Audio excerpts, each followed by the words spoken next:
So, yeah, I've been looking forward to this, you guys, for a while because Jupiter's got a really special power in Aquarius. It's unique and it's a big relief for Jupiter after being so long very close to Saturn in Capricorn. So, before we begin, I always like to start with a little prayer. And of course, with Jupiter, it's really important to thank my teachers. And I'm going to start with this prayer. Om Sahana Vavatu Sahana Bhunaktu Sahaviryam Karavavahe Tejasvina Patitamastu Mavidvishavahe. Om Shanti Shanti Shanti. Okay, just a prayer that we will be nourished and protected and study with together and understand each other and be in harmony. Peace, peace, peace. Okay. And also honoring Lord Ganesha, the breaker of obstacles, and the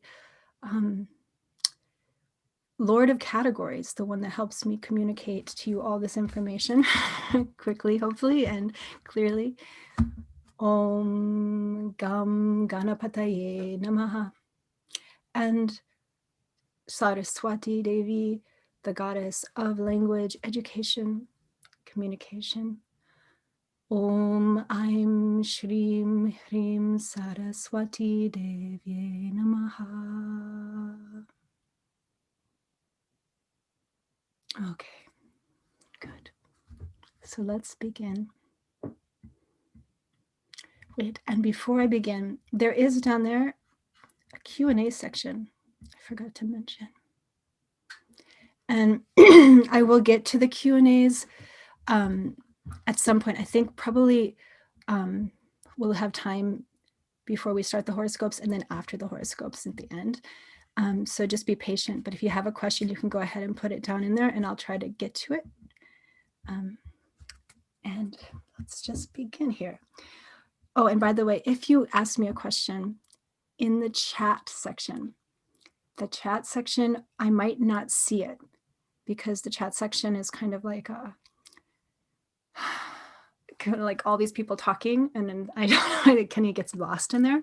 So yeah, if you do want to ask a question at some point during my talk, just put it in the Q&A section so that I see it later. Okay, here we go.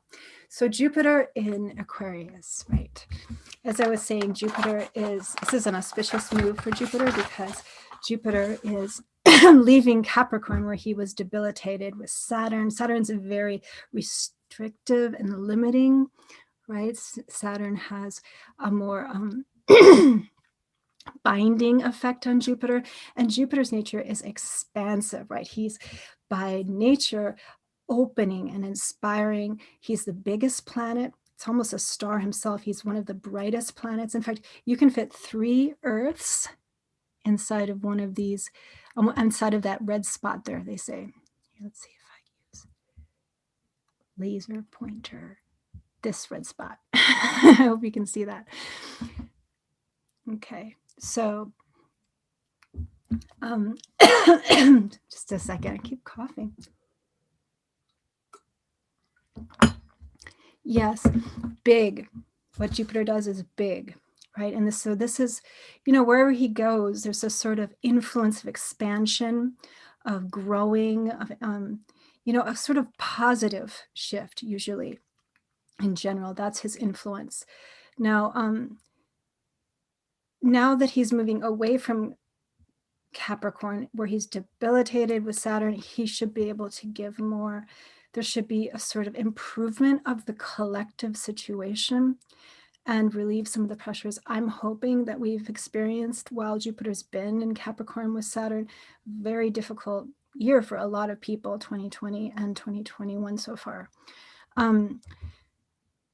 Now, Aquarius is still ruled by Saturn. So traditionally anyway, it's ruled by Uranus in Western astrology. That's a different,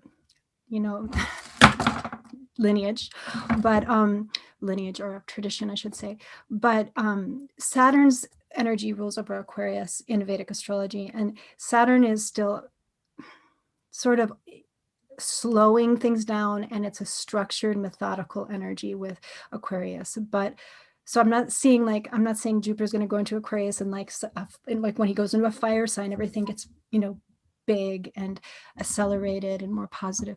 But there's a lot of positive work that can be going forward once he gets into Aquarius. Still, it's just going to be a structured, kind of methodical, step-by-step forward, I think. Now, there's two different time periods we separate in two segments. The first, April 5th, which is in a couple of days, and then going on till September 14th of 2021. That's his first, entrance into Aquarius. And he goes retrograde from June 20th, the solstice, all the way to October 17th. And in that time, he backs up for 2 months back into Capricorn. So kind of like a little bit of a regression there. That's true. Something might be going backwards, especially when he gets back into Capricorn between September 14th, it is, and November 20th. But then he's moving forward again, and he goes into Aquarius until from November 20th all the way till April 13th, 2022. And then he's going to transit into Pisces, which is very auspicious indeed, I think. So that's just the timing of this transit.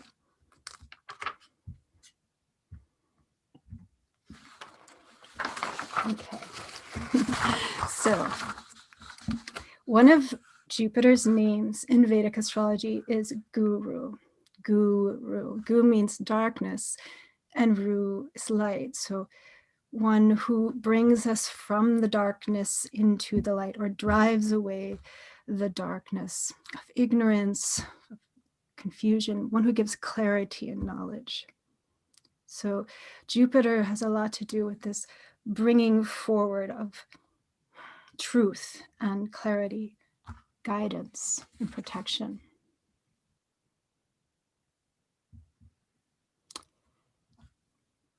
Knowledge, awareness, insight. Jnana, which means knowledge.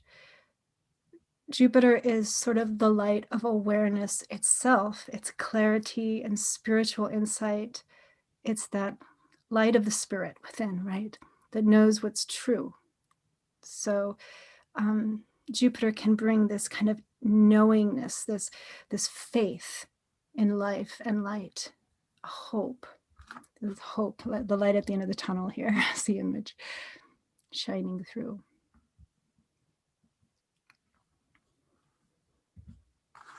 Jupiter is also called sometimes the river of Jnana, or the river of knowledge, or the river of Amrita, of nectar. Amrita means like the nectar of immortality. So rivers are holy places in India, and there's something really special about Jupiter's effect when he goes into Aquarius, Kumbha. It is a very sacred time for a lot of, for bathing, actually holy baths in the river Ganga and other rivers. Maybe this is why sometimes I've heard it said that Jupiter is actually exalted for spiritual people when it goes into Aquarius. So it is a really important time, this Jupiter Aquarius transit, especially for spiritual growth. So this is an image, I think it's of the Kumbh Mela gathering on the banks of the holy river Ganga, obviously before the COVID restrictions, but it's still happening, I think. Yes, when Jupiter goes into Kumbha, that is one of the signs, one of the signs that there's something opening, like this river, the spiritual river is opening, it's being blessed. And Jupiter's influence turns, in a sense, the holy river into Amrita, into this nectar. All right, so some other, I hope you can read my, it's kind of, the picture might be blocking. I turn it off. I don't know how. Okay.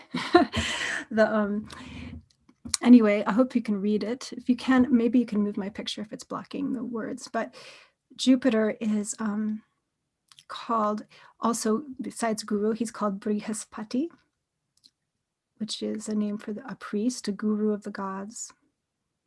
This is taken from the Rig Veda here, this quote. A sage born from the first great light, the one who drove away darkness, is bright and pure and carries a special bow, who's strung with Rita, the cosmic order. So this cosmic order, the Dharma, right? Jupiter is the teacher of Dharma. He rides a big elephant, something big, right? And he sometimes is pictured holding a pot of nectar, but here he's not. But it's interesting that pot of nectar, the kumbha, is actually the symbol of Aquarius as well. He's dressed in yellow body. He's peaceful. There's a peaceful energy from Jupiter. And he's crowned with yellow sapphires. He's called the Jivakaraka, which means the holder of life force, energy, prana. Yeah, very powerful force, Jupiter.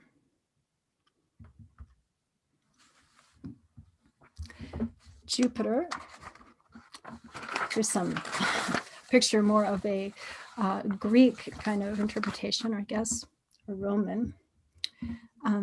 But in that tradition, he's connected with Zeus, Jupiter, the one who wields, the lightning bolt.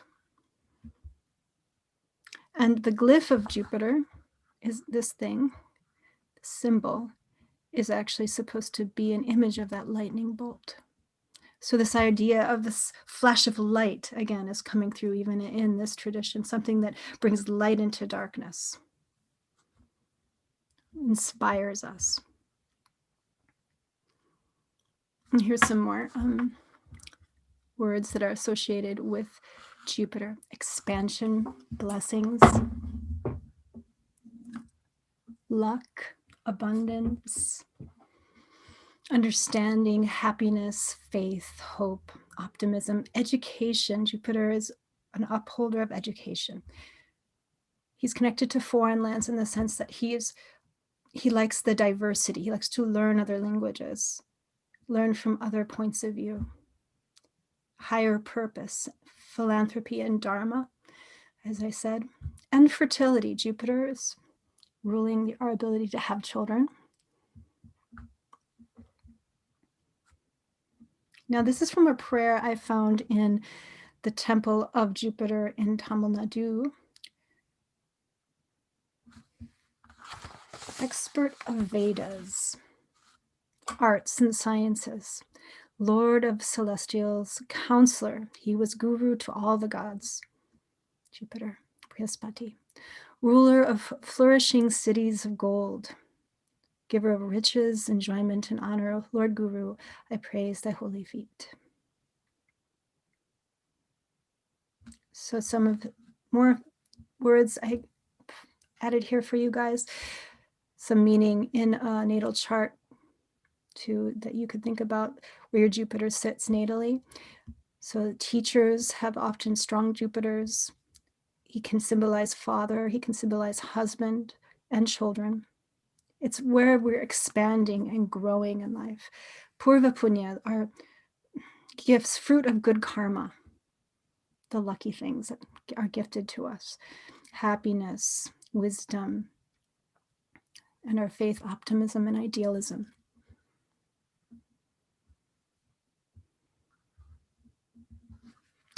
And this is a very important power spot of Jupiter, the temple of Jupiter in Alangudi in Tamil Nadu. This is a Jupiter temple that's very important for connecting with Jupiter, for creating remedies for Jupiter. Sort of the house of Jupiter on Earth. So if you ever get a chance to visit some of these planetary temples, it's a really good thing. It's kind of like you get to know someone when you visit them in person, right? So it's a nice experience that I went to the Temple of Jupiter a couple of years ago and took some pictures. I just wanted to show you there. You see the people come to give offerings to the Murti inside.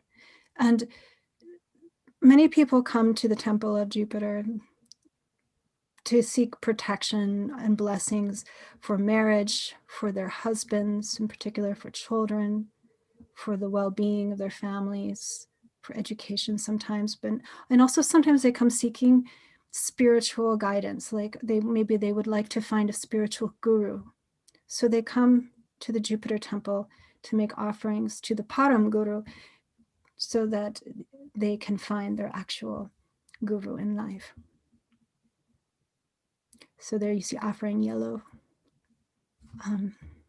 yellow cloth and flowers. Obviously, this is all before the COVID restrictions happened, but I think these temples are still open. They're just limiting capacity now. And another picture of the temple inside. The main deity in the temple, the center deity, is called Dakshinamurti Paramguru. And Jupiter in mythology is married to Tara, the goddess who actually gave birth to Mercury. But in this temple, the goddess that was presented as Jupiter's Shakti is called Elavar Kuzali Aman. I hope I'm saying that right, probably not. But anyway, it's a very benevolent deity of protection. She's a very interesting Carnatic goddess. Now, I wrote some other things about Jupiter. Like I was saying, the color of Jupiter is yellow or gold. The gemstone that is used for remedies or magnifying Jupiter's energy is usually yellow sapphire. You could use citrine. Citrine is a cheap alternative. The auspicious day of Jupiter is Thursday. And I wanted to do this webinar on a Thursday, but it just didn't seem to be working out for people's schedules.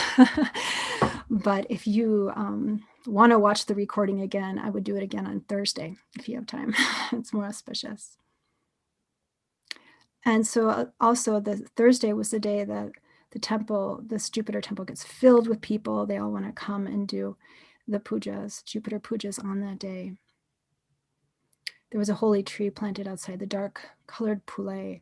I think I'm saying that pulai wrong, pulai. Anyway, I'll show it here. It's right here. It's this really tall, kind of high canopy, beautiful tropical tree connected to Jupiter. But any kind of fruit-giving tree is Jupiter. So if you want to increase Jupiter's energy, like for your land, planting fruit trees is a good thing to do. All right. This is from the Navagraha Stotram. And here's an image.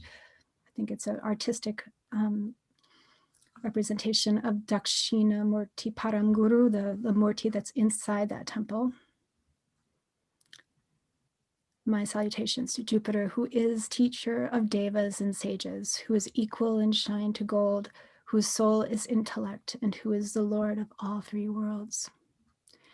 And I believe the reference to the three worlds is because of Vishnu's avatar, Vamana, the child or the little dwarf that challenged the demon Bali, the great demon Bali.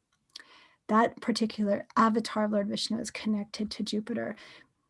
And it was a story, if you remember, about Vamana was a child that approached Bali, who was controlling everything. And he asked for a boon of just taking 3 little steps of his world, like real estate, as much as he could cover in 3 steps. And Bali said he agreed to this. And then Vamana expanded to enormous proportions and covered the entire universe. on all three worlds, basically in three strides. So that's the incarnation of Vishnu, the avatar of Vishnu that's connected with Jupiter's energy, this ever expansive, big power of openness. Here's some more turmeric, some more things connected with Jupiter. Turmeric is used in cooking, especially cooking offerings for Jupiter. It's good for Jupiter's energy. Turmeric is a very healing medicine spice. And garbanzo beans or chickpeas are the legume of Jupiter. Cooking with those. We see the yellow sapphire and gold, the metal. And I told you fruit trees as well.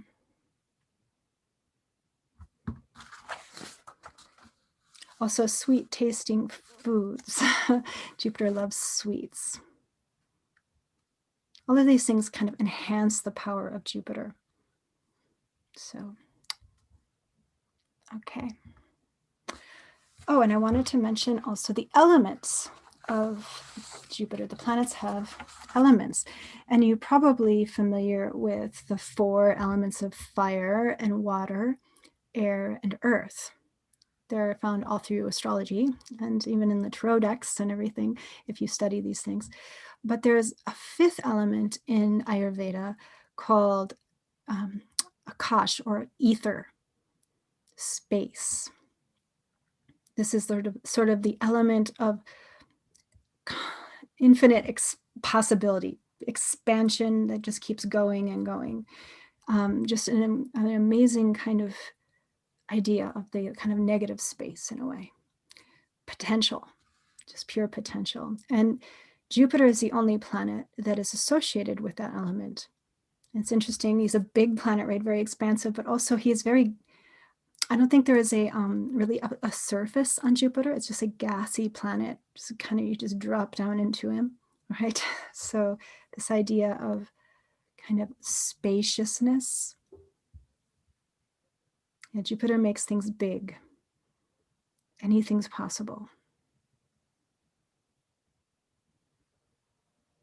And one thing that I feel like Jupiter will bring as he moves into Aquarius is like that sense of things are possible, right?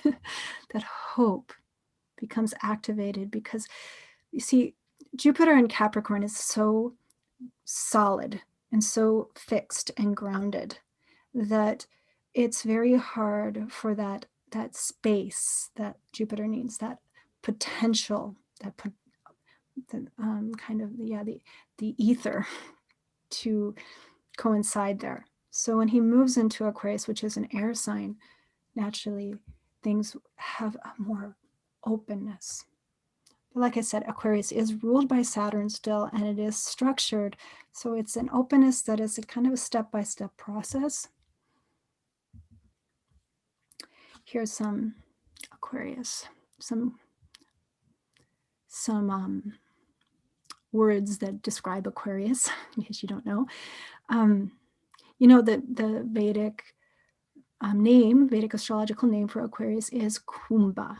Kumbha means a pot, right? Or, as I was saying, like a pitcher or a pot of water is the symbol of Aquarius, but also a jar of nectar or of amrita that is mentioned in the early creation mythology. Also, I'm going to talk about that in a second. Yes, this container, this idea of a container that holds life energy, the water of life, and how we are all sort of dependent on that, right? It's a collective sustenance that keeps us alive on this planet. Like the earth is a big kumbha, right? In a sense, a jar of water that's keeping us safe and nourishing us. So this idea of community networks and how we work together on earth is important in Aquarius, for Aquarius energy. That sign is about that. It's about also science and philosophy. It's a fixed air sign, so it's a mental sign, but it's very innovative. Of all the signs, I think Aquarius is the most innovative. Gemini can be too, obviously, but there's a lot of innovation in Aquarius. You know, it's funny, and it's because it's ruled by Saturn, though, that has a lot of connection to what's ancient, too. Ancient knowledge. So there's this ancient futuristic kind of combination in Aquarius that's very unique. Some really important discoveries have happened when there's a lot of alignments, powerful alignments in Aquarius, especially for technology, technological advances. And I'm going to show you some slides of some historical slides in a second here of Jupiter in Aquarius and what that's brought for technology.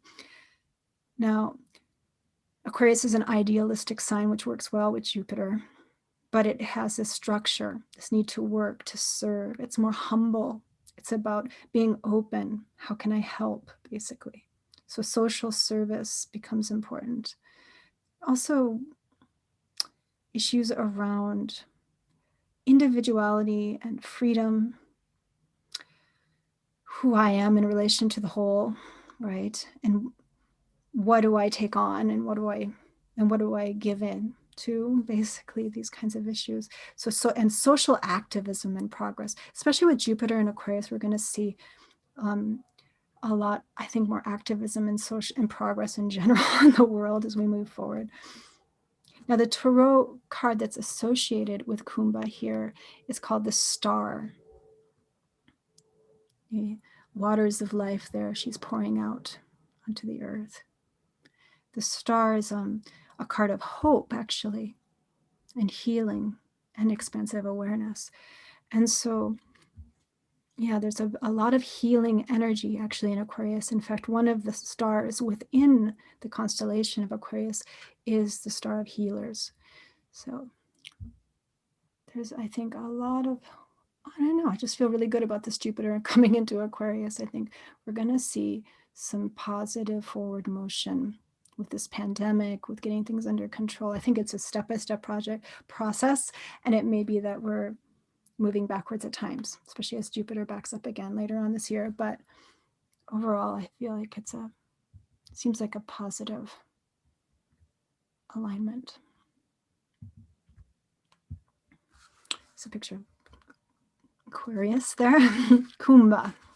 This is from the Brihat Parasara Orasastra, which is kind of a textbook, a medieval textbook of Vedic astrology. This is just a description of Aquarius. Kumbha is a jar-holding man, deep brown in complexion, medium-bodied, two-footed, as opposed to like an animal like Taurus, which would be for vigorous during the day, standing in the middle of the water, airy, front-rising, tamasic, a Shudra. He's humble, right? Abiding in the western region and lorded by the son of the sun. Now, the son of the sun is Saturn, basically, because Saturn is, the sun is Saturn's father, basically.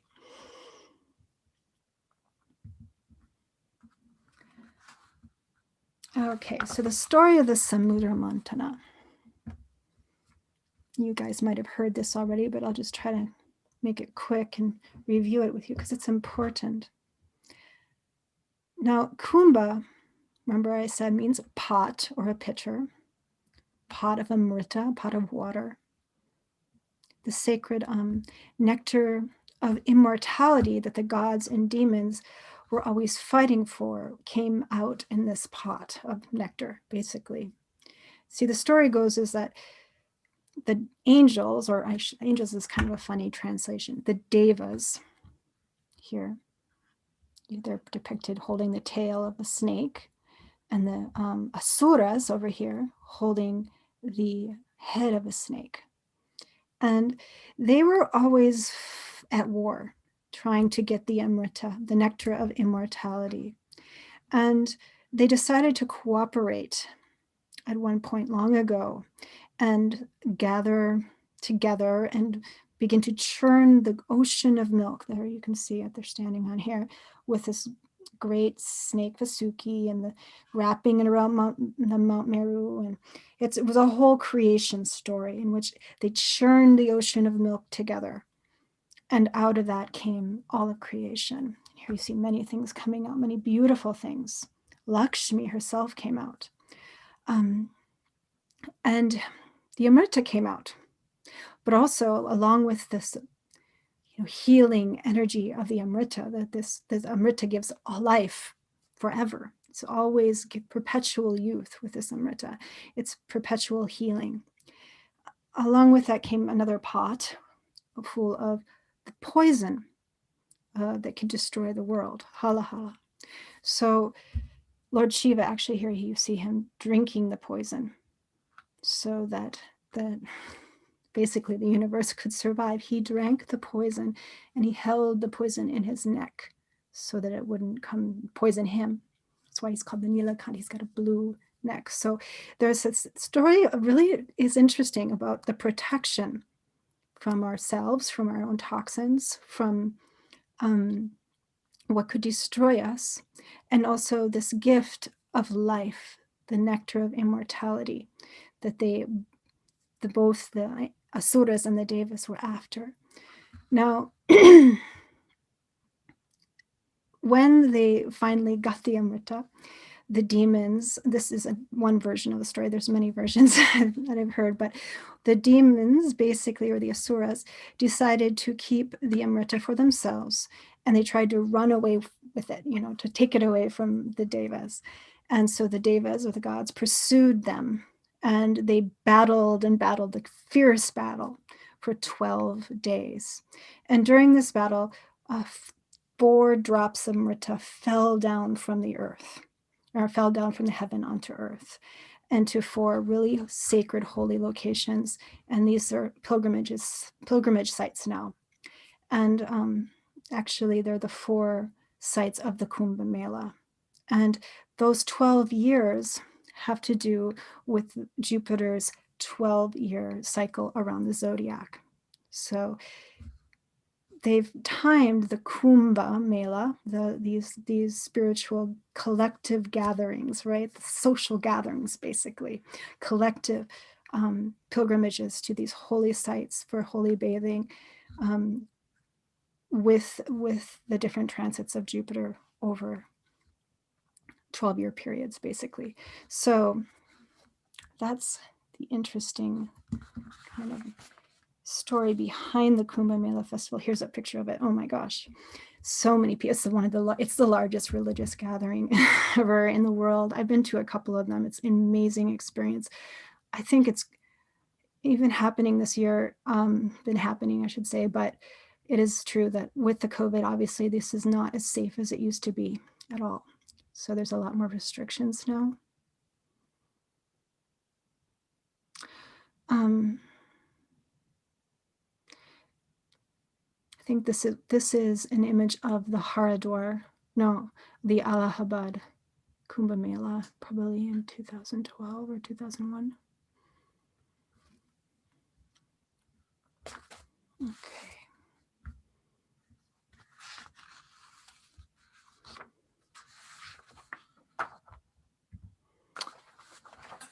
All right, you guys, so let's move on to what it really means, Jupiter in Aquarius. I just wanted to show you all that, though, because I want you to understand kind of what Jupiter in Aquarius means on a spiritual level, like the importance this really has in the Sanatana Dharma and the history behind it. This spiritual community, collective melting pot of the Kumbh Mela, when people all come together to take a holy bath together. It's a celebration of that collective, the interconnectedness of us together here on Earth, basically. So anyway, Jupiter in Aquarius is a lot about that enrichment that you get when you reach out to community. And since Jupiter has been in Capricorn, it's been the opposite, right? There's been a lot of confinement and a lot of losing of community, a lot of, the quarantines, if you're in that, or just restrictions. And so hopefully as Jupiter moves into Aquarius, things will start to flow again, that river that connects us will start to be available again. Sharing knowledge across cultures is a big part of Jupiter in Aquarius. There's an interest in common vision and the shared resources we have, like water, literally Aquarius, that water, the nectar of life. You know, I was just hearing on the news that the new president of the United States, Biden, is already launching these new programs for the environment. It's a lot of his programs are focused on the environment and cleaning up the environment and protecting it for the future. And one of the biggest projects he's really focusing on is water purity in inner cities in the United States. Like in Detroit, there's this notorious problem of lead poisoning in the water. And so there's this a big project now of outreach to change that. And I thought that was really interesting, just as Jupiter is going into Aquarius, all this focus now on how we can solve these problems of water purity for our people. You know, innovative ideas that connect people. The invention of the light bulb is happened when Jupiter was in Aquarius, actually. We're going to talk some more about this in a minute, but there's so much about light, right? And clarity, insight, being able to see. Yeah, Guru brings light. And also communication, right? It's an Aries sign. So satellite communications in particular have been bolstered by Jupiter and Aquarius transits. And it's interesting now, I've been noticing Elon Musk, that guy, he's been promising to roll out this satellite internet network. I think it's called Starlink or something like that. I don't know. But it's going to be like this thing around the world where everyone's going to get internet, you know, and he's putting up all these satellites and everything. It's crazy a little bit, but it is really very Jupiter and Aquarius, because he, last time I heard, said he would have it like almost done by the end of the year. So exciting. Space exploration in general is connected to Jupiter and Aquarius. There's been a lot of things that have happened around that issue, and also going inner, very small, also nanotechnology, computer technology, nuclear power too. You know, the ruling planet of your Aquarius in you know, the other tradition of Western astrology is Uranus. And Uranus is a planet that has a special connection to actually the element uranium, right? Uranium is what we use in nuclear reactors. And of course, Jupiter in Aquarius, as I was saying, it really spurs social activism and awareness, collective kind of grassroots activities, and a sort of persistent work toward realizing our ideals.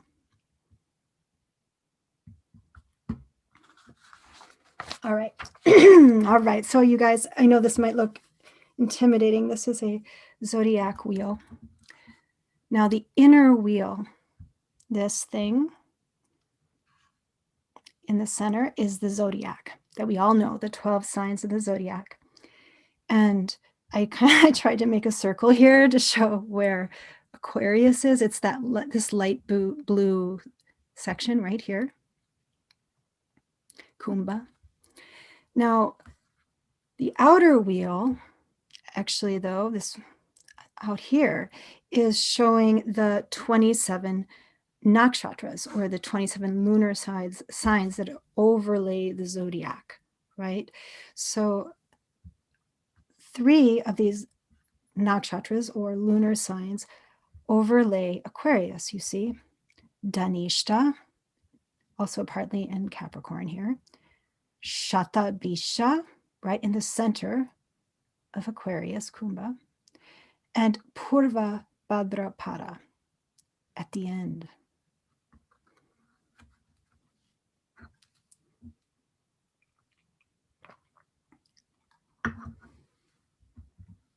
So as Jupiter moves across Aquarius, he's also in these stars, or nakshatras. And it's interesting, we talked about how, you know, Shiva, Lord Shiva, swallowed the halahala, right? He swallowed the poison. And a lot of these stars have special connection to actually Lord Shiva, particularly this one, Dhanishta. Dhanishta, actually, a lot of times when we have a dark moon in Dhanishta, then that's the time of year we also have Shivaratri, the Maha Shivaratri, the great night of Lord Shiva. So his this Dhanishta is symbolized by Nataraj, the dancing form of Lord Shiva here, called the star of symphony, because it's connected to sound, rhythm, and timing, like Lord Shiva's drum. He's holding a drum here, the Damaru. So he's playing and he's dancing. Now, Jupiter will be transiting through Dhanishta throughout most of the transit, actually, for like 6 months or more, I think, from now until May 21st. And then, because of the, he'll go forward into Shatabisha, and then because of the retrograde, he'll come back July 19th, all the way till January 2nd of 2022. So a long time in this nakshatra. Very high ideals Dhanishta has. It's a lot about earth, the wealth of the earth. Dana means wealth, actually, or harvest. And it's connected to the Vasudevas, these elemental spirits. Those, remember the 5 elements I was talking to you about, but also the sun and the moon, these elements that have to do with nature. And so there's something about sustainability and connecting to nature. I think that's healing nature, how we can push into all new innovative ways to improve our situation. Very trailblazing kind of energy, and charitable as well.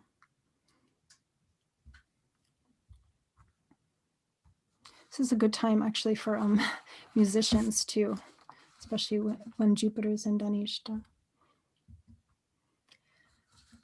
Okay, Jupiter then goes into Shatabisha. Shatabisha means 100 healers.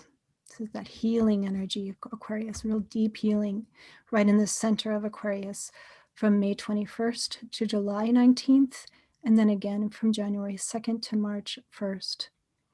Empty space, that ether, Jupiter, is also, this Shatabisha is connected to the god Varuna, which is the god of the night sky. That's space.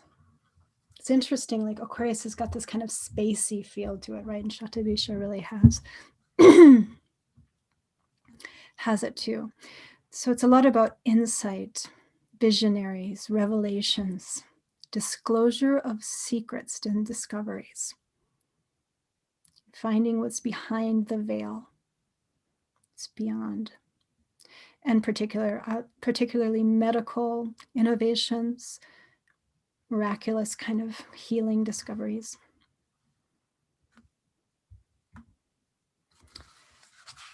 And then finally, Purva Bhadrapada. It's called the scorching star, or one of a pair with Uttara Bhadrapada, the scorching pair, I've heard. Some fiery, kind of more intense energy of Aquarius that has to do with austerity and determination, intensity.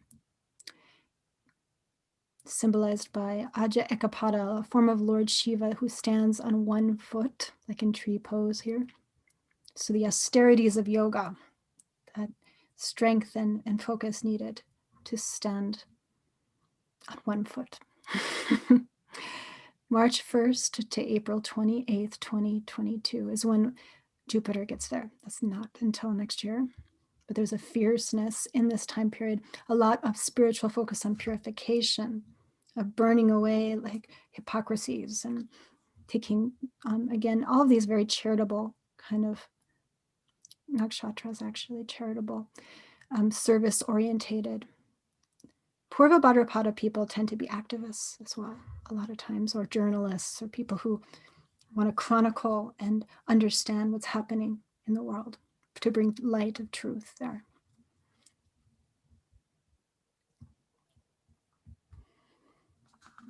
All right.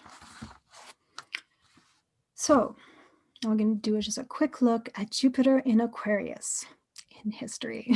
I had a lot of fun looking. I found so many interesting examples.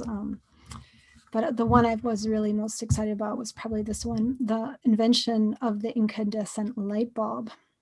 Wow. I mean, is there anything that revolutionized our world more? I don't know. I mean, electricity in general, but the light bulb, when it was became first patented by Thomas Edison on November 4th, 1879, this version of the light bulb that was actually finally made available for purchase by the public that year.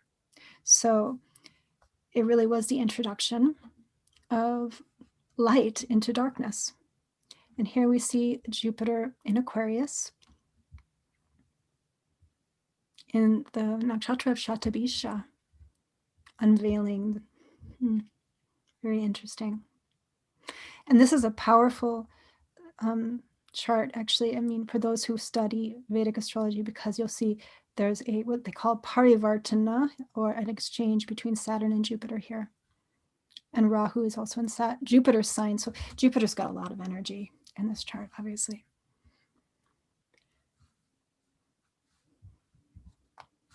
The first person who ever flew in an airplane, the first manned airplane flight, was by the Wright brothers on December 17th, 1903.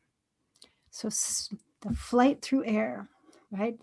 The first steps to space travel basically happened when Jupiter was in Aquarius here.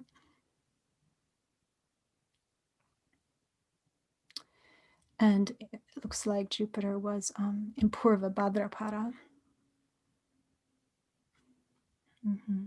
Also K2 in Jupiter's sign. Interesting. Like I was saying, I found a lot of interesting kind of patterns showing up around technology that involves communication, like the different 3G, 4G networks kind of coming out or during Jupiter transits through Aquarius. But then when I went back to satellite technology, it was interesting. The first TV broadcast satellite launched, I believe, on July 10th, 1962, when Jupiter was in Aquarius in Shatabisha.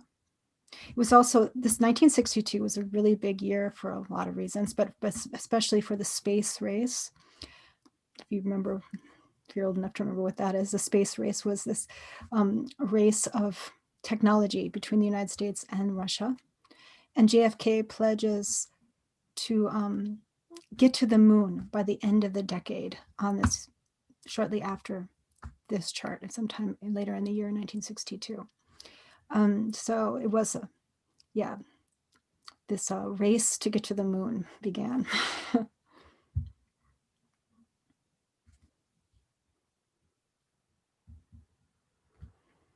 And now here you see also a different kind of new technology moving into the 1990s.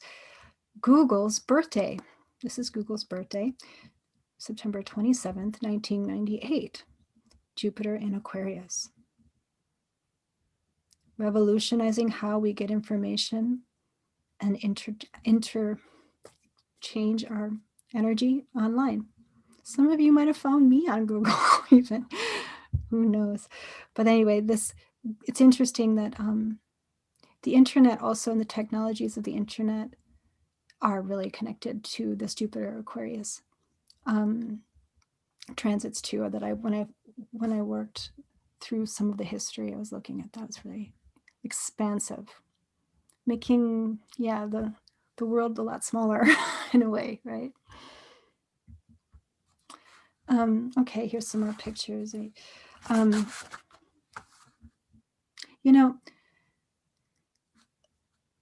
of the barcodes were in 1974. That was a whole new way of communicating and globalizing marketing. Right? It's kind of a universal language of marketing. Nikola Tesla developed his Tesla coil in 1891. But this one, this picture of a nuclear fission plant, This is quite interesting. December 17th, 1938 is kind of the first time we were able to control nuclear fission of uranium. So this is the basis, like I was saying, of thermal nuclear reactors today. And it's like I was saying, Uranus is very connected to Aquarius by rulership. Now, I found this really fascinating because maybe I didn't say this. In 1938 is when Jupiter was in Aquarius, right? So there was something opening there around nuclear power.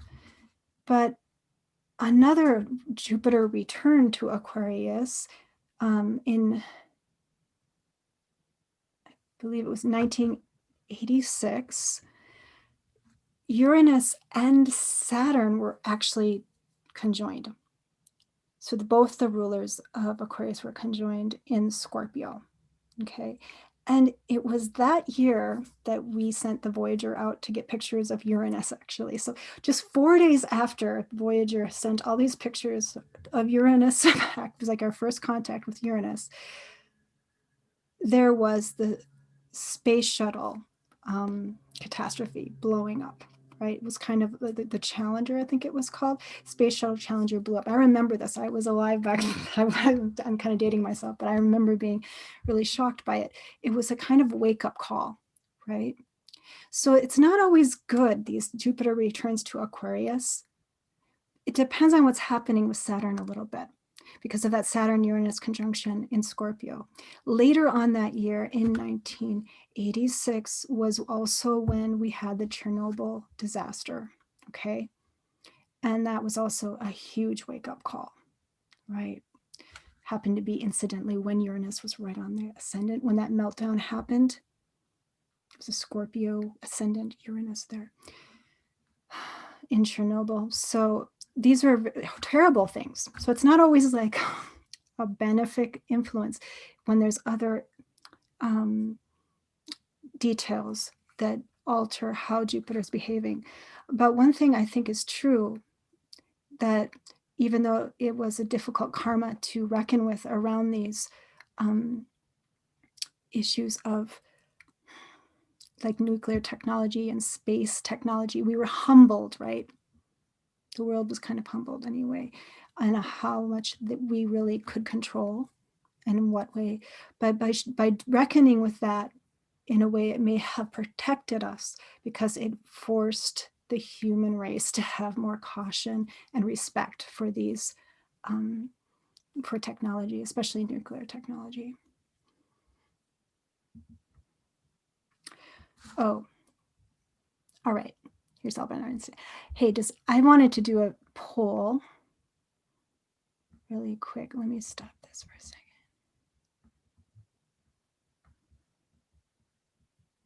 Huh.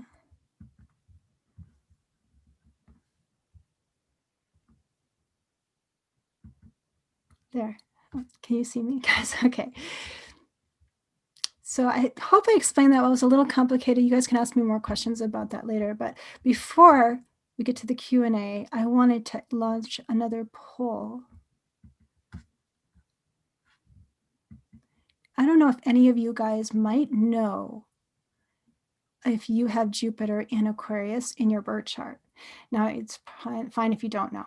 But if you happen to have your birth chart and you know that you have Jupiter in Aquarius when you were born, let me know. I'm just curious if anybody is having Jupiter return.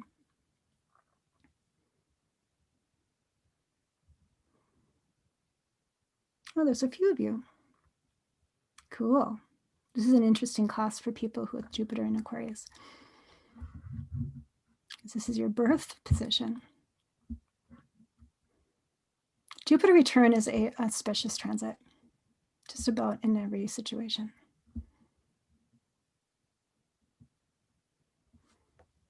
Okay, I'm going to end this poll. All right. Looks like 5 of you or so, but that's a lot. Cool. All right. So let's come back to I'm going to show you some examples of famous kind of poster children, you could say, like examples of people with Jupiter in Aquarius. Wow, Albert Einstein, that's a pretty extreme example. He is a brilliant physicist, right? Everybody knows him. He had Jupiter in Aquarius. Very scientific.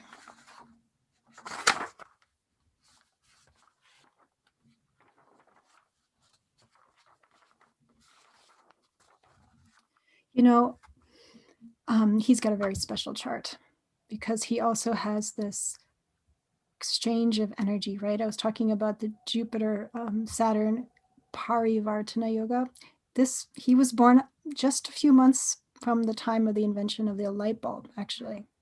He was born in that year. So he has that kind of crystallized in his chart. The light into darkness.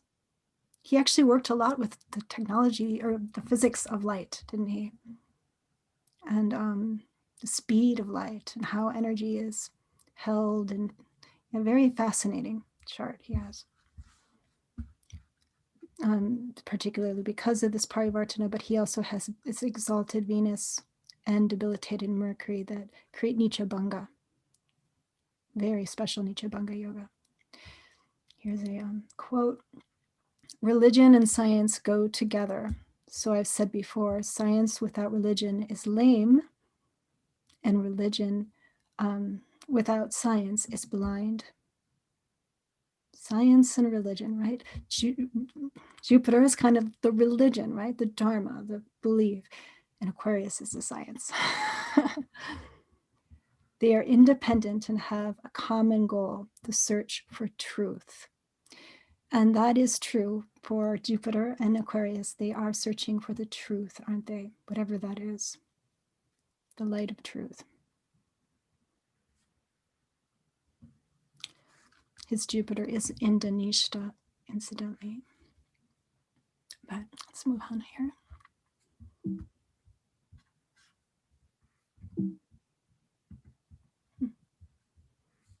There we go. You guys know who Cesar Chavez is? He was an American labor leader, a very powerful man in for community organizing. He worked for Latino American civil rights. Amazing speaker, leader. And he was born with Jupiter in Aquarius in Purva Bhadrapada. Fierce energy here. And it's conjunct the moon and Mercury. Powerful for working with the public. He worked to uplift the working class, Latino Americans especially. Here's a quote. We cannot seek achievement for ourselves and forget about progress and prosperity for our community. Our ambitions must be broad enough to include the aspirations and needs of others for their sakes and for our own. You know, the unity, like what's bad for someone else is also bad for me, right? It's because we're one together. We have this common link on Earth. So beautiful chart.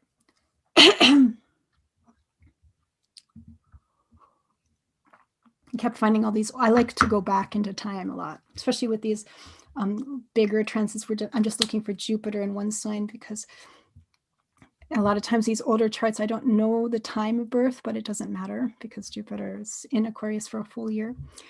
So I had fun looking into these older leaders. Susan B. Anthony, I'm sure you might know who she is. She was a very instrumental, important social reformer for women's right to vote. She had a pivotal role of how, I mean, we probably are still really very much indebted to her work in this country and in the world. She also worked very hard in the anti-slavery movement. Jupiter is in Aquarius in Shatavisha with the moon.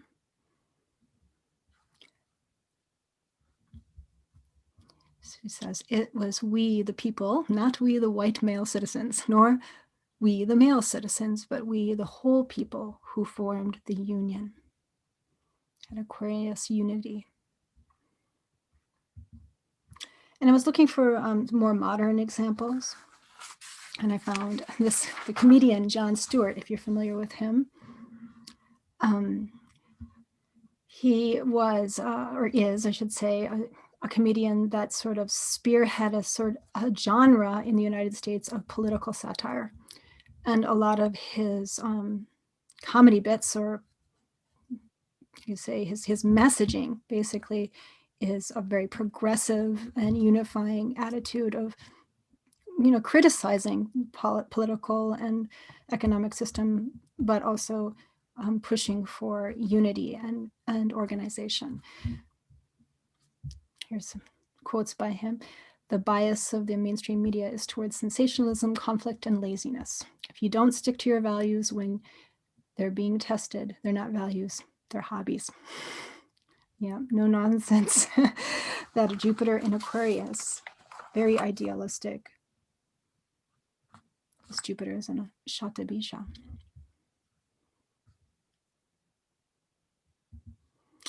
All right, and I want to show you some upcoming dates. You guys will have a recording of this, so you can always come back to the recording and write down the dates in your calendar if you want to. But yes, April 5th, coming up in just a couple of days, Jupiter will enter Aquarius. And then June 20th, right near the solstice there, Jupiter will turn retrograde and be retrograde until October 17th. Right about in the middle of that, on August 20th, Jupiter reaches opposition with the sun, which means Jupiter is most luminous, very, very bright. Okay, so there's a kind of power surge of Jupiter's energy in the end of August. And at that point as well, Jupiter will be conjunct the full moon, which is what happens usually, but it's really quite aligned with the point of greatest luminosity with Jupiter. So it looks like an extremely powerful time of Jupiter energy. Jupiter will be in Shatabisha at that point, the star of healers. So it looks to me like there's, it's almost so much energy there, this retrograde bright Jupiter with the full moon. I hope it's not a setback, actually. Sometimes when things get too magnified, I've noticed it gets exaggerated. So, but Shatabisha is a lot about medical innovations and science and vaccinations and healing. So I'm hoping it's a real step forward. Although Jupiter does go back into Capricorn for 2 months just shortly after that, from September 14th to November 20th. But then he's back into Aquarius until April 13th, 2022. And he will be combust in March 3rd to 5th, super combust. And then on April 12th, it's interesting, he conjoins Neptune, this outer planet, which is a kind of beautiful spiritual kind of initiation, because the following day he goes into Pisces. So it really looks like a bridge is happening there spiritually for him coming up in 1 year, April 12th, April 13th of 2022. Okay.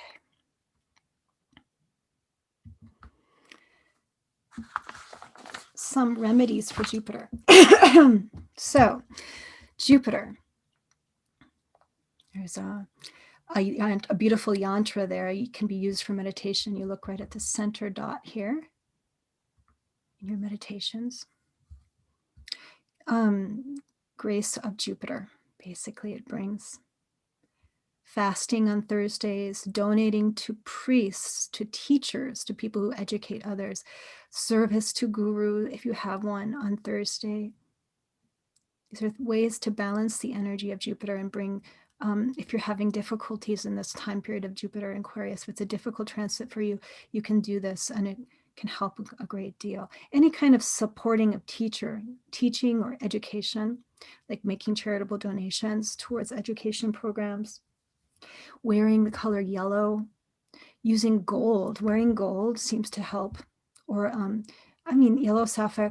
I'm not one for gemstone remedies. I don't usually prescribe them unless the person has a very strong Jupiter or a special Jupiter, that because it can be too much. Gemstones are very powerful tools, but citrine is a nice alternative. I don't know if you can see this because I'm probably small, but I'm wearing a nice big chunk of citrine.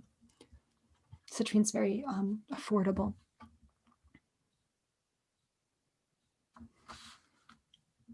Here's a mantra for a Jupiter. Om Gurave Namaha. Oh, and there's another one here. This is a beautiful mantra. Guru Brahma, Guru Vishnu, Guru Devo Maheshwara, Guru Sahasrat Param Brahma, Tashmai Shri Guru Be Namaha.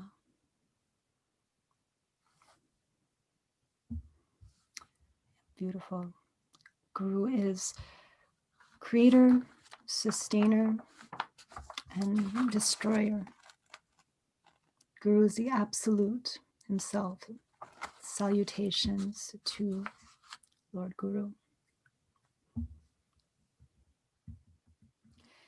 So, how does one know if one needs to use Jupiter remedies? That's a really good question. When Jupiter is low and heavy, like in a planet, the energies, the power isn't blessing you, you can feel depressed. You can feel weak. You can feel like a lack of enthusiasm. You can feel just feeling sorry for yourself or not grateful for things, or not, I don't know, not compassionate. You just can't feel the compassion, it's okay. Like, it's hard to, like, when Jupiter is heavy, there can be a feeling of just kind of not having the energy to come into your heart. And also sometimes people will feel the problems of Jupiter with children, problems with their children, or problems with fertility, or problems finding a husband. Or maybe sometimes it's problems with money too. It really does kind of depend on your chart too. And to get really into what's going on, you need a personal reading. But those are some of the signs that maybe your Jupiter needs remedy.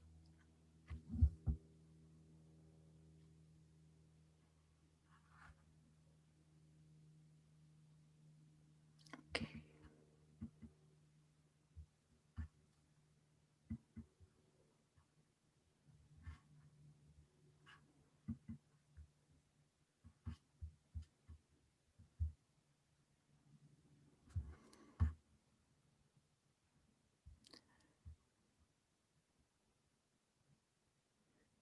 All right. I think I should answer this one. Did you say our ascendant is, ASC means ascendant, is our sign or moon? I use the ascendant as the Vedic sign, but the moon is also the Vedic sign. They're all signs that are important, actually, but especially the ascendant sign is the Vedic sign. That's why when you go to the calculator, it just gives your ascendant.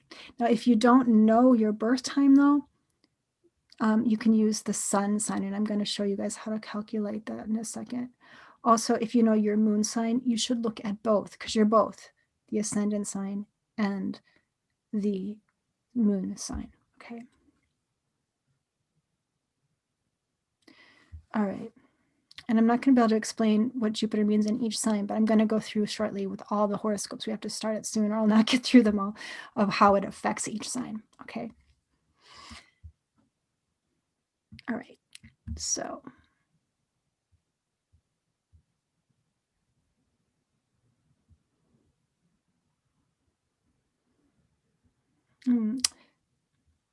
I will get to some of these shortly after. I want to do it after. We can go over in time. I just want to make sure we have time for the horoscopes, but maybe I should answer this one. Is there a difference between our Vedic sign and our moon sign? Oh yeah, I think I just answered that, but I'll just say it again, that the Vedic sign is the rising sign. That's what the Vedic ascendant sign basically is what it is. And the moon sign is Vedic, is the sign of the moon, right? Both of them can be used in the horoscopes I'm about to give.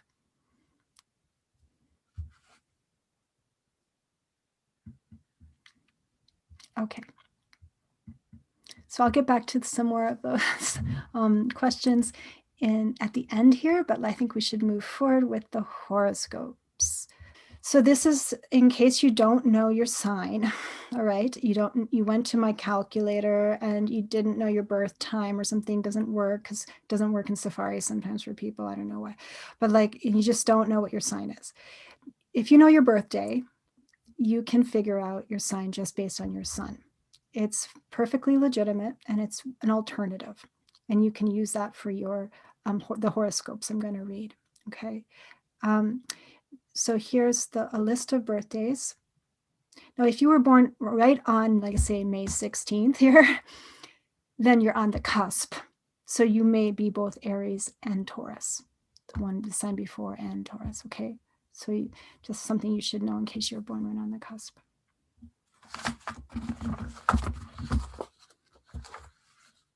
So, Aries.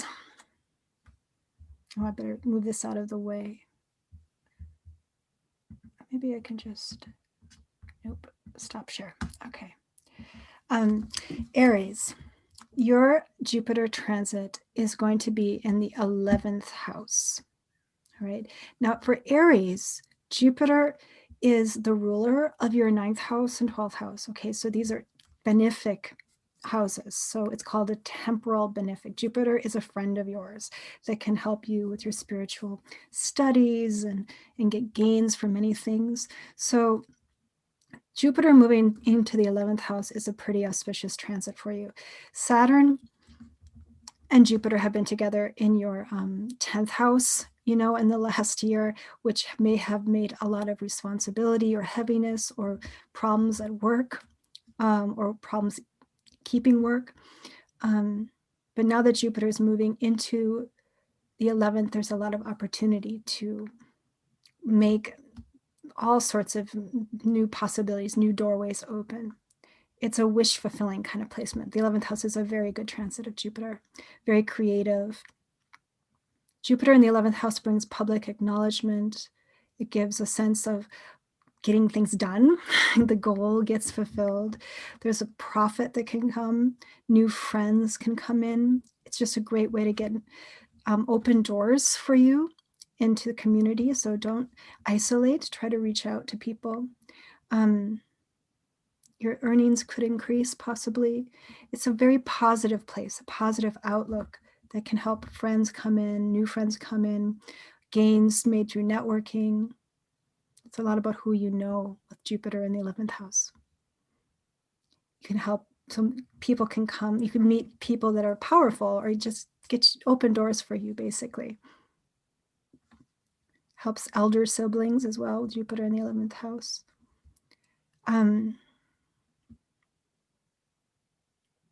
Jupiter in the 11th house helps us understand, especially in Aquarius here, helps us understand what's important in a group, like a common goal, right? So yeah, like getting involved with groups that have a common goal, like activism groups or social service groups, working with the community, getting involved with the community in some way is a really positive way to channel this Jupiter energy, this Jupiter transit for you, Aries. I wrote, it takes a village, because there's something true about this with this kind of a transit where we've been all really more isolated than ever before, a lot of us, in the last couple of years with Jupiter and Capricorn. And so this is really a important theme coming through, especially for Aries, is how to get yourself out there, how to market yourself maybe, or open into the community in new ways.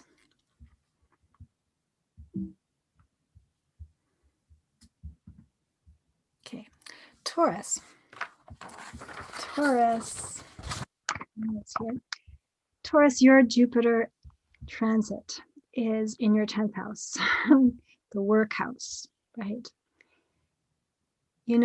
Taurus and Jupiter is a planet that rules your 11th house naturally and your 8th house, it's kind of a more transformative, kind of not so easy influence sometimes, your Jupiter, because it's a lot about things that you got to kind of just make the best of situations, and things can happen kind of unforeseen with Jupiter's when he comes, but it's usually a blessing, right? It's Jupiter. So Jupiter coming into the 10th house can help bring in a new kind of job or a new focus on work.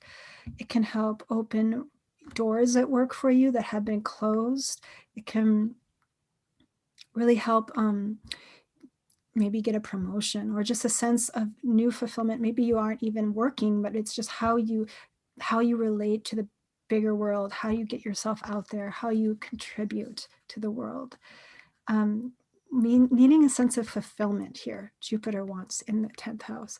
So this is really good for people who work as teachers, who work as advisors, who work in medicine, who work with foreign travels. Hopefully things will get better there for that, and also banking and law, insurance or investments as well.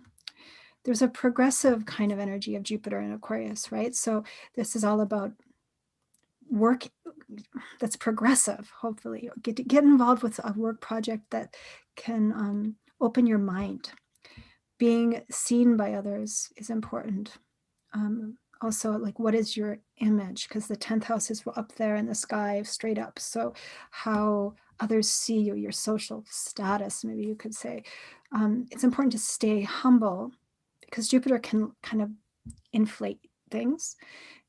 Just listen to others, be in tune with the problems of coworkers and family. A lot of opportunities can open with the Jupiter 10th house transit that help you financially. But you need to feel with this Jupiter in Aquarius, like there's some meaning, something that fulfills you. So how you can make things about what it is you're doing and how you can, what you stand for in life, basically. It's coming into focus. All right, Gemini. Very auspicious for Geminis. Yay, Jupiter in the 9th house, his favorite house, or one of his favorite houses. So, new positive horizons for Gemini. Jupiter is the ruler of your 7th house, Gemini, so it has a lot to do with your life direction and business. Also the ruler of 10th house, career. And he's going into the 9th house. This is a big relief, because in the last year, Jupiter and Saturn have been conjunct in your 8th house, which is a pretty transformative and unsettling kind of influence in some ways. So it could have been a pretty challenging time. Now, as Jupiter moves away into your 9th house, it can bring kind of a sense of relief. And that's great. Good luck is coming back. Spiritual expansion, connecting with something that's true, the divine truth, whatever that means for you.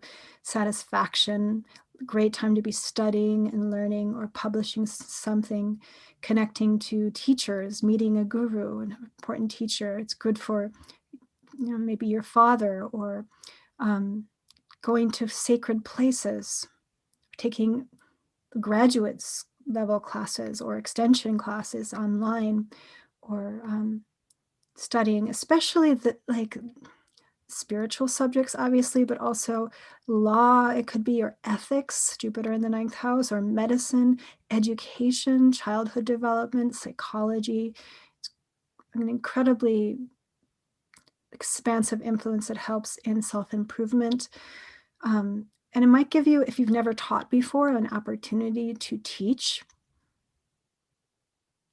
This is a prime house for teaching and counseling, then Jupiter in the 9th house. So great blessing. It's the house of belief too, an exploration of the world, right? That travel bit. So this is a time to explore your beliefs maybe, and study all sorts of different points of view.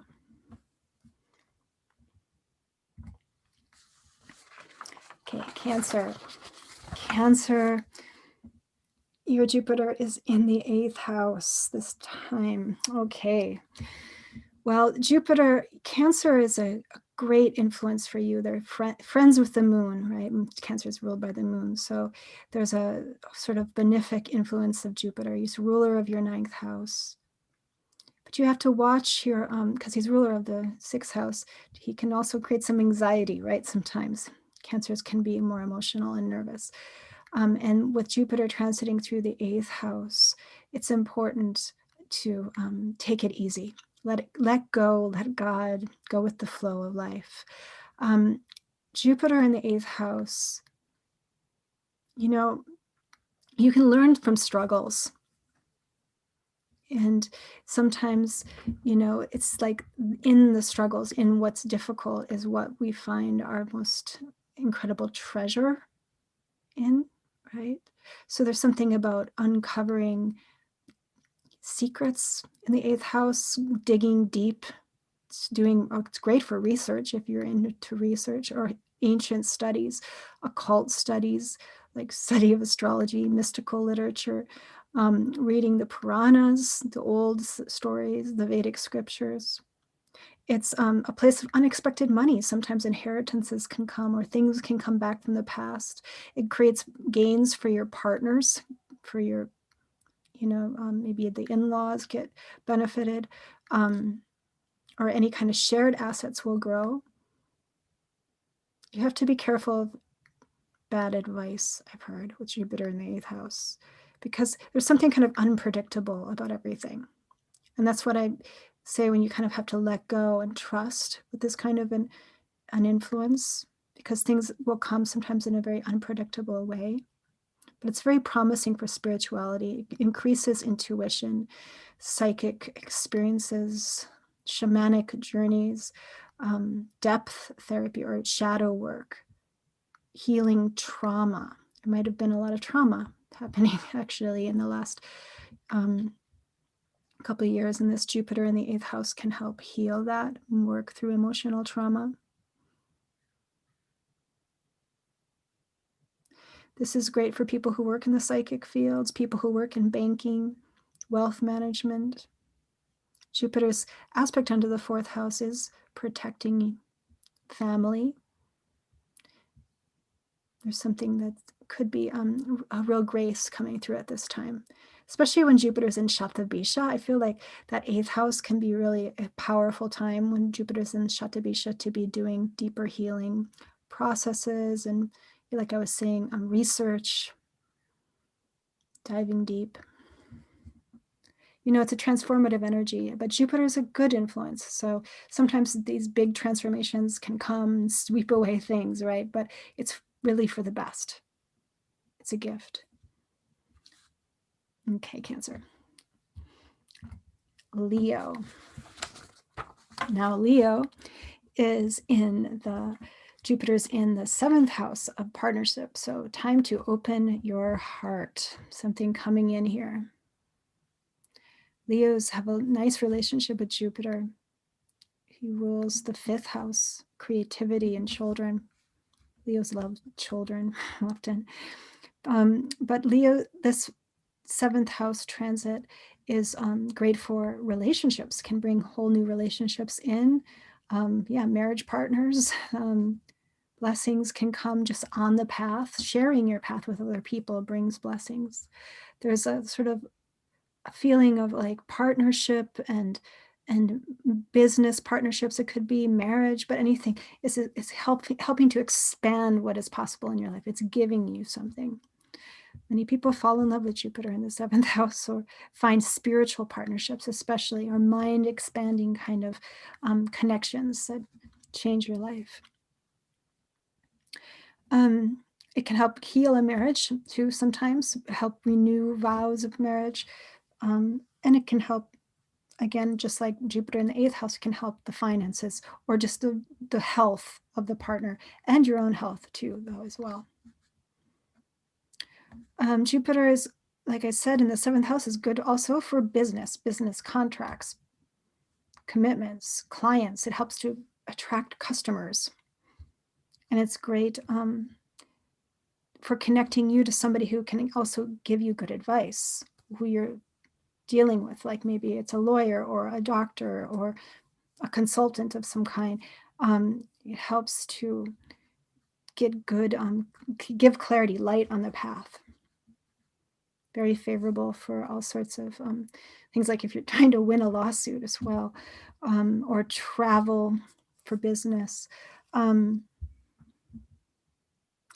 when the Great Conjunction happened, Jupiter and Saturn, last in December, it was in your 6th house, which is that's a lot of work for Leos. And it could have been a lot of focus also on health. So this Jupiter moving into the 7th house is really kind of like a time to celebrate something, like getting your health back perhaps, or getting the work done. Yeah, it's a lot of improvement.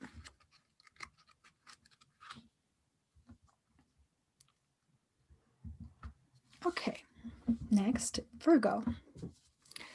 Virgo, your Jupiter is in the 6th house. It's all about focus on work here. Virgos, they have high standards, they have high ideals. That's why Jupiter actually rules the 7th house of partnership for them. They have really high standards, especially for others in relationships, or the Virgos. So Jupiter moving into the 6th house, it is a lot about working maybe on relationship, or working on yourself, healing health issues that have been longstanding, changing your diet, personal growth, basically the work you do to make yourself better. So seeing Jupiter as a guide would be like a nutritionalist or a health coach, a healer, right? Coming into the 6th house, doing a cleanse, or can increase your vitality, or sometimes Jupiter in the 6th house can cause issues, especially when he goes retrograde. There may be issues with digestion or weight gain. So just avoid, you have to eat pure. So try to avoid fatty foods and sweets, even though Jupiter loves sweets. There can sometimes be an overindulgence that happens with Jupiter in the 6th house. But in general, it's a great time to be actually getting into better shape than ever. I've seen that a lot with clients. They just start to exercise more. 6th house can bring in a pet too. So getting a dog is a great way to get some exercise. Maybe go out and walk the dog. Any kind of pet can come in and help increase happiness in your life. 6th house is also, if you own a business, employees. So increasing employee productivity, or listening to their needs, hiring somebody new that's really helpful. Or if you're working with others, it could be co-workers. So how you work with workers' rights. Like I was saying, Aquarius, Jupiter in Aquarius is a lot about like supportive work environments for like work, like unions, I guess that's the word I'm looking for, like people unionizing and increasing like just happiness and well-being at work. Dealing with opposition, competition. Also, it's the 6th house of enemies. So enemies sounds like a bad word, but it's more like competition. Can cause anxiety, or you just don't know what's supporting you perhaps and what's not at times. This is a issue that can come up with influences in the 6th house. But Jupiter can help resolve that. It can help help you conquer the problem, win over the competition or enemy, resolve debt, or work through debt in an innovative way. And that aspect onto the 12th house really helps you focus on the selfless service and charitable thing, philanthropist work, right? So just be careful not to let your energy get drained by work. It's one thing that Jupiter can really help in the 6th house can be with organization. Virgos, you can even get really more organized at work and keep things more productive.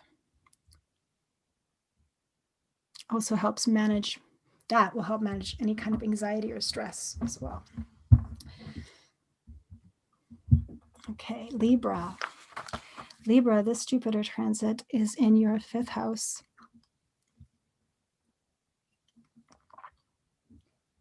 That's a really auspicious transit for you. It's so great because fifth house is one of Jupiter's favorite houses. It's the house of punya. It's the house of grace. So there's a more positive vision coming in for sure. Even though Libras don't have the best relationship sometimes with Jupiter because he rules the third and sixth house for them. So it's a lot about their efforts. It's like they have to work really hard to get the skill to do the right thing. They're like Libras, they want to do things well. So, but this Jupiter transit is very positive because it's helping. Well, for one, because it's moving away from Jupiter and Saturn in the fourth house, which is difficult. Libras had a pretty isolating and depressing time, perhaps in the pandemic. And it's a positive shift, this Jupiter into the fifth house, because it gets you back into your creative self-expression. If you're an artist, especially more productivity, love and connectivity, innocence, sort of this. Fifth house has got to do with open-heartedness. So this sort of freedom of self-expression, playfulness. This is a great time to learn mantra, especially when Jupiter's in Dhanishta, great for musicians, that, star of symphony. And studying holy scriptures, connecting with just divine grace, whatever that means to you. It can bring love and romance, or just coming together like with friends, because he's also aspecting the 11th house, just having fun, staying positive. Can also, this is a very classic transit for children in pregnancy. This really can bring children. I've seen this a lot. So if you're trying to get pregnant, this is a good transit for that. Or if you have children, it can benefit your children. It's great for writing and publishing, composing, creating all sorts of things. Great for good advice. It's great for learning, higher studies. I mean, this is a great transit for Jupiter because he's in his element in the fifth house. So singing mantra is a really good way to expand that Jupiter energy right now, if you like to do that. Great for the mind. Positive thinking. Okay. Scorpio. Scorpio, getting to your roots, getting to where you belong. This is wonderful.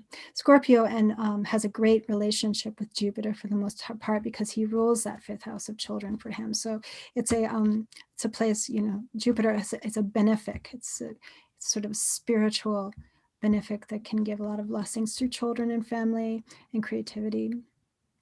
Now, Jupiter, when he goes into the fourth house, is kind of like coming into your home. It can really improve your home. It can make you move into a better home. It's the well of the home. It can improve your water, literally. Like it's helping you connect with the earth, gives inner peace and grounding. So it's great just to keep yourself happy and engaged. This is a great time to heal the family, connect with your family more. It's not a bad transit at all for coming back to especially, well, fourth house is mother, so maybe it's connecting with mother or memories of the mother or ancestral healing, the ancestors, or the inner child healing. So like a big focus on joy and happiness here in the fourth house. So it's sort of just settling into yourself. It's also could be education, especially primary education. So if you're starting a new degree, if you're younger, this is a great time for that. And psychotherapy is a great thing to study as well, or to engage in. Buying or selling real estate, or maybe just renting a new home or getting a new car can happen. Great time to plant a garden. Like I said, put down roots, plant a fruit tree if you can, connect with the earth. Emotional balance and security comes from a sense of home right now. So there's a lot of spiritual renewal that can happen here. And so doing pujas and all sorts of spiritual efforts and spiritual retreats, construction on your world, your inner world here. This is a beautiful transit, Scorpio. Okay, Sagittarius. Sagittarius, Jupiter is in your third house of expression. This is great. Now, Sagittarius, Jupiter is special to you because he's the ruler of your sign. Jupiter rules Sagittarius. So it's a big part of who you are, that hope and optimism. And it hasn't been easy with Jupiter all up in Saturn, right? Within Capricorn. It's hard. And especially because it's been in a transit that's been affecting your sense of security and confidence. So as Jupiter moves into the third house for you and away from Saturn, this is a time to come back into your sense of empowerment and courage and self-expression, get more independent maybe, or sense of just, I am free, I am myself, breaking away from negative thinking patterns.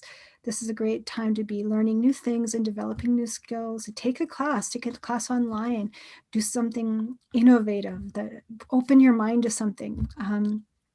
Jupiter in the third house has a lot of, and especially in Aquarius, it's a lot about tolerance, opening your tolerance levels and connecting to people who are really different from you, or getting involved with social activism. Communication skills can be really benefited from this aspect. So that's a great time for marketing or network marketing, like if you do that stuff, or writing, just keeping busy, planning. Don't overcommit though. Sometimes Jupiter in third house can make you do so many things at once and you're like, you don't have enough time, right, for it all. But yeah, careful planning. And yeah, also third house is siblings and neighbors. It's good healing for those relationships. Just keep moving, meeting new people. And yeah, I think that's all I want to say there about Sagittarius. Yeah, like I said, that Aquarius though energy is really great for online marketing or new forms of getting your if you run an online business, for example, or something, getting your stuff out there online. All right, Capricorn. Capricorn, this Jupiter transit's happening in your second house. So Jupiter rules for you, Capricorn. Okay, Jupiter is debilitated in your sign. So it's a funny relationship that Capricorns have with Jupiter, right? Jupiter's all expansive and Capricorn's practical. So there's sometimes this sort of trouble that they have with Jupiter in general. And in the last year, obviously, Jupiter and Saturn have both been in Capricorn. And you have this debilitated Jupiter and Saturn on your head in the last year. So it's been a lot of pressure, a lot of perhaps health issues or family issues. This is kind of like a sati, they call it. It's like a very intense transit that you've been going through with these two planets, with Saturn in particular, but with Jupiter debilitated, wow. So this is actually a pretty good shift that Jupiter is getting away from Capricorn and coming into your second house, which has to do, well, can increase your gratitude, that's for sure, for what you have and what's valuable to you. It's good for public speaking. It can open your voice. It's great for singing, like for instance, or just speaking truth. Jupiter is truth, right, into the second house. It's about what you value and how you express it. So I guess the real question is Jupiter's there. It's like how you can open yourself to what's really valuable to you, or perhaps it's also the second house is traditionally money, so it's helping to resolve financial issues, hopefully, or blessing the family in some way, or you're giving you some kind of new income, perhaps even. It can improve your diet. Remember, Jupiter, the second house has got to do with the mouth and the throat, and so like what you put in your mouth. So be careful again not to like kind of like Virgos had like don't overindulge in foods and sweets, because it can be like Jupiter likes to eat sweets, you know, and sometimes he can, because he's expansive, right? He rules fat actually, so you don't want to put on weight from eating too much, right? Or just not eating well and not feeling well. Also, Jupiter in the second house can help you understand how to protect what is yours to make it more secure. So focus on security. And what is actually, you know, in Aquarius, it's really asking like, what is really of true value here? It's an interesting transit for you, Capricorn. Can really be helpful in general, though, for especially for your family and your financial issues. Aquarius. Okay, Aquarius, this is happening. It's you. Jupiter's in your sign. Yay, this is a really auspicious influence. All new beginnings, the new cycle of 12 years now. So Jupiter's, you know, for you, Aquarius is, he rules like second house and 11th house, which are like houses of money and opportunity and networking and family. So there's a lot of, it's a lot about generosity and having, you know, what you need to be able to give back, right? So Jupiter in the first house is an excellent transit for kind of expanding all sorts of, in all ways of your life, and especially around your sense of self discovery, who you are and what you're capable of. Now you're still, okay, the Saturn influence is still there. Okay, so there's something of a mixed blessing here, because Saturn is also right behind Jupiter and he's approaching you, trying to get you to grow up. But you know, you're an Aquarius, so you're ready for Saturn more than other signs maybe. But there's a lot about yeah, good luck, whole new opportunities can come in. Sometimes it's pregnancy with Jupiter on the ascendant. That could be, especially with Saturn right behind and all the responsibilities of that. Marriage, same, sometimes coming in, or some kind of divine grace coming through that is going to change your life in a positive way. Could be a guru or a teacher or a special connection to somebody like that. Again, another one that you have to watch your health, only in that you can be too like diabetes is connected to Jupiter. But overall, this is like a great time to have, it should help your health. Just make sure you eat well. Don't eat too much sugar. There's a lot of clarity and that can come. Like Jupiter is the light giver, right? So he's right on you. Sense of satisfaction and openness and whole new opportunities come. Hope. Great transit for you, Aquarius. And finally, the Pisces, fish. So Pisces, time to go with the flow, which is something Pisces is good at usually, because Jupiter is in your 12th house, and Jupiter is actually your ruling sign too. He's your sign. So exciting. Jupiter is, when he's in the 12th house, it's a lot about spiritual progress. 12th house is like foreign lands and ashrams and foreign trade. So maybe connection with those places or things. It's about charity. It's about what you give. So it's a lot about selfless service here with Jupiter in the 12th house, especially in Aquarius. It's like, what can I give back to the world or help the environment or whatever it is. You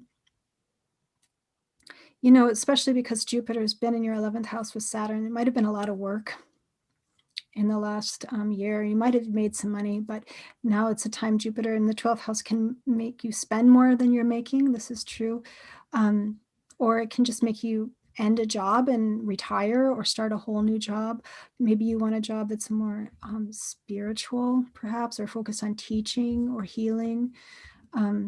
Jupiter in the 12th house is a really special spiritual blessing for letting go, right? It's surrender, whatever that means, like letting go of the past or forgiving others, like letting go of grudges, closing projects, right? Letting them go, and just moving into other states of awareness.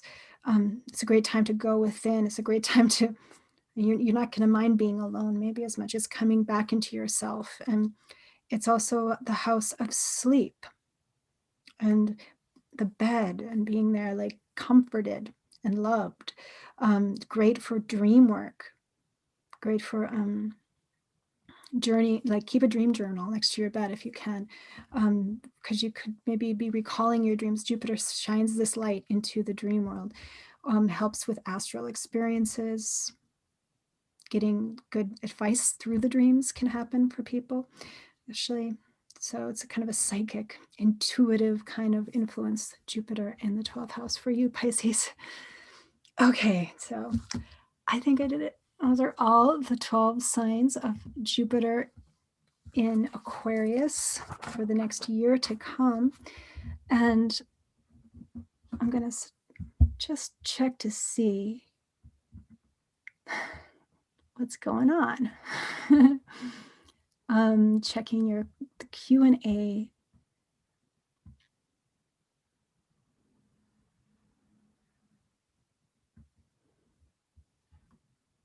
All right. So let's start.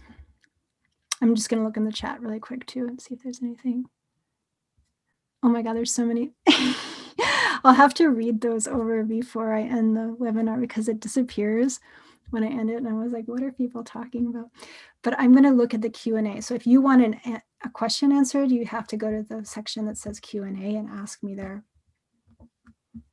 So let me have some coconut juice. All right.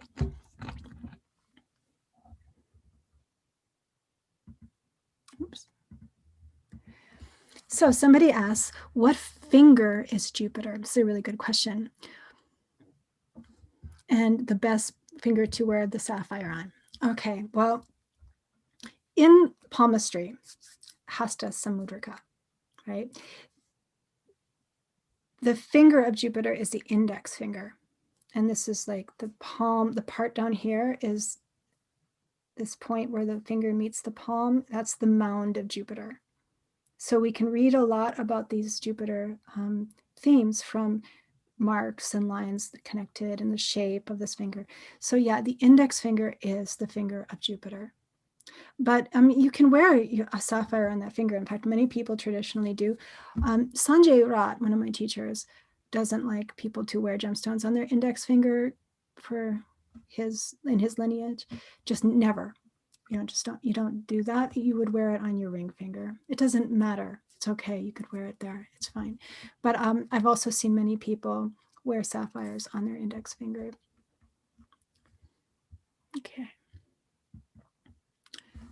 Next question. Let's see. I have to read them over before if I get my glasses, they're so small. Hold on. I have 3 planets. Hold on just a second.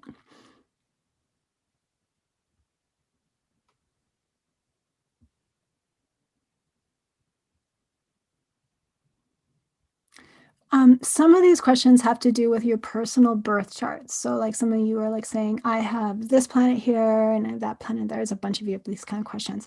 And I'm not going to probably be able to get to those personalized questions. Sorry, it's just too specific maybe for people to benefit actually from maybe in the class, but I'll see. I'll come back. I'm going to kind of go over and skip some of these, and if we have time, I'll come back. How do you know if...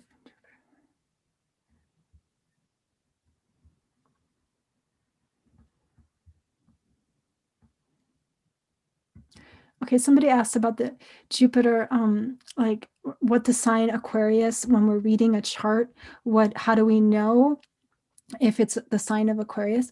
And it really does depend on the kind of chart you're reading. The South Indian versus the North Indian, and I'm afraid it's not so simple, but it's true that the number 11 is associated with the sign of Aquarius. So if you're looking at a North Indian chart, which is kind of like the triangle diamond one, right? Then you look for the 11, and that's going to be Aquarius. And if Jupiter's there, then inside of that diamond with the 11 on it, then it's an Aquarius. I'm going to be offering soon a class on how to read your chart. It's like a class for beginners Vedic astrology, how to read a chart, basically soon. So keep in contact with me. Get on. If you're not on my newsletter, you probably are, but if you're not, get on it and keep an eye out, because I'm going to be offering those classes soon. And they're not going to be like this. They're going to be real classes with lessons and assignments and everything. And a lot of that, it's a lot easier to answer these kind of questions when we have the interaction like that.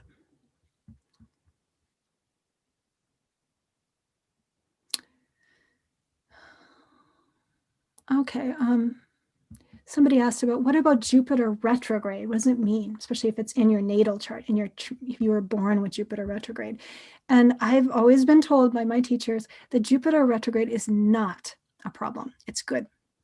It's a good thing, because a retrograde planet, it's actually, especially an outer planet that's retrograde, is brighter and stronger. And it's basically given a type of strength that other planets won't have. So it's more brilliant and visible. So it's a good thing.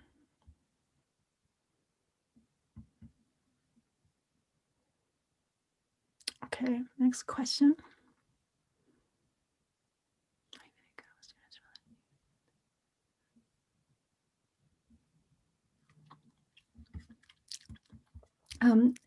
My Vedic and Western astrology signs are both Aries. Is this rare?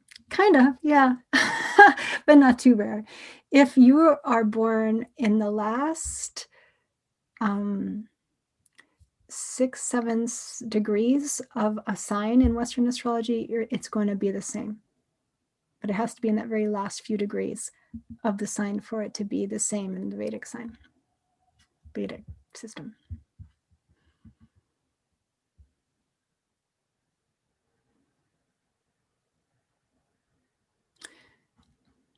Again, I might skip your question if it's too specific to your chart.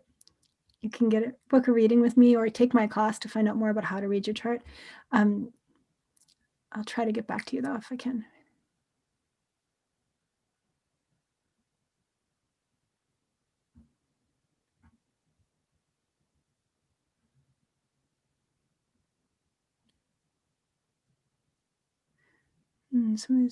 Okay, hold on.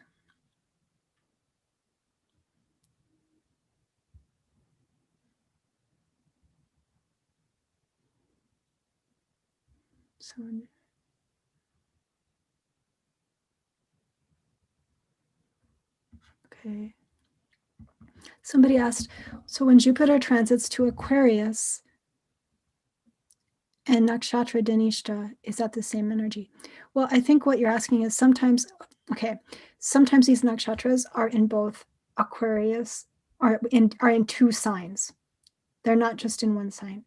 And Dhanishta is one of those nakshatras, one of those Vedic lunar signs that part of it is in Capricorn and part of it is in Aquarius. And they are different. They are. It's an interesting dynamic. The energy changes when, of course, you cross over into a different Rasi, but the nakshatra is the same. It's a different tone, definitely.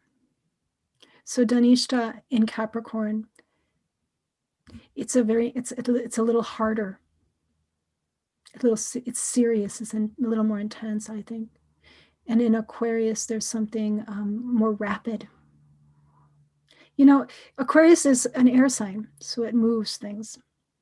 Although I know it's still ruled by Saturn. So there's, like I said in the beginning, there's something slow, there's something structured about how Jupiter works through Aquarius. But it has a much more fluid energy. And Dhanishta is a nakshatra of rhythm, of fluidity, actually.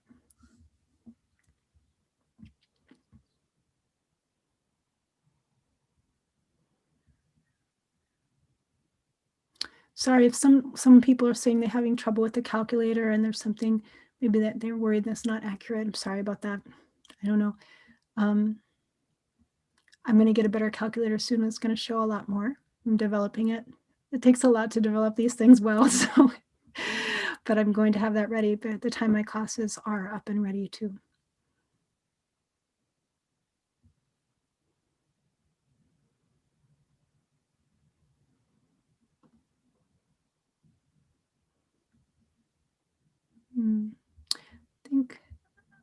I'm not sure what this question means. The first is Vedic sign and the second is ascendant. Okay, there's so much confusion around this. I'm going to have to just change the terminology. The Vedic sign, basically, Vedic ascendant sign. That's what it is. Vedic ascendant sign. Then Vedic moon sign. Then Vedic sun sign. Those 3 different signs are all your Vedic signs, you could say. Okay, so the Vedic ascendant sign is the most important. The Vedic moon sign, the second, or sometimes equally as important, some people would say. And then finally, the Vedic sun sign, which may be of less conscious importance, simply because it takes a lot longer for the sun to move through a sign, so it has less power. And also, it's a blind spot. The sun is not a place where we see the stars, so it's too bright, right? So, but that is those are the 3 signs that you can read from. I always start with the Vedic ascendant sign first, though. That's the most accurate, I find, when it comes to looking at the transits in the horoscopes.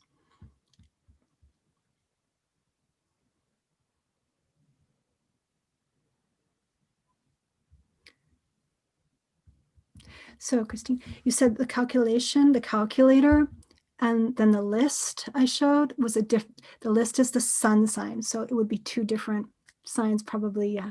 So the Vedic calculator shows your ascendant sign, and the dates that I cut and pasted into the chat are the sun sign dates, Vedic sun sign dates.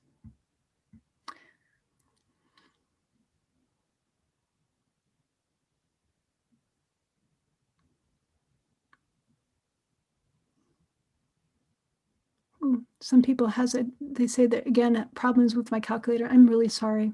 I'm going to have to really look at it. I thought it was working really well, but let me know. And I'm going to send out a kind of a response sheet with like a place where you can put comments, and you can tell me more about if you had trouble with a calculator. Let me know, okay?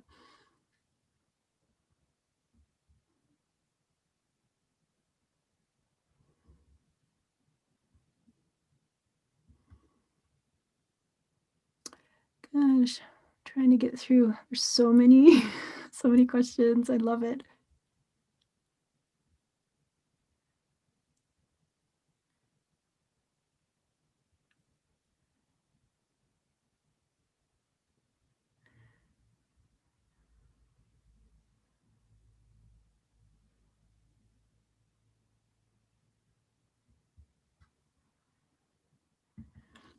Okay, Mina, you were asking about what does Vedic astrology mean by 2-footed and front rising? These are all really good questions. Like, 2-footed is because it's symbolized as a human, right? And the quadrupeds are they're 4-footed, right? They're like the animals, symbols like Taurus and Aries and those. And some of them are like insects with many, many feet. And from what I understand, the quadrupeds have a certain strength. They're just more stable. They have this animal energy. The 2-footed have less strength somehow, or it's different. It's human strength. It's more complicated. That's what I've been told. Also, the front rising is more auspicious.